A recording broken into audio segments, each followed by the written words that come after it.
আসসালামু আলাইকুম। আপনাদের মাঝে আবার নতুন একটি ভিডিও নিয়ে আসলাম। এখন সকাল প্রায় 9টার মতো বাজে। একটা পার্সেল আসার কথা ছিল, পার্সেলটি এখনো হাতে আসেনি, তাই অপেক্ষা করতেছি পার্সেলটির জন্য।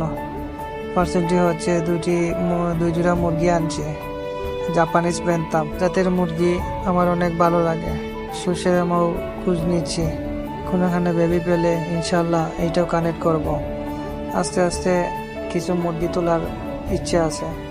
অবশেষে মুরগিগুলো হাতে পেয়ে গেলাম, মাশাল্লাহ খুব ভালো লাগছে। আপনাদের ইনশাল্লাহ কিছুদিনের ভিতরে মুরগিগুলো দেখাবো, এখন দেখাবো না, এখন সারপ্রাইজ হিসাবেই থাক। সকাল ধরে আবার নাস্তা করি নাই, খিদে ধরছে, তাই পার্সেলগুলো নিয়ে বাসার জন্য রওনা হয়ে গেলাম। আপনারা সবাই আমার মুরগির জন্য দোয়া করবেন।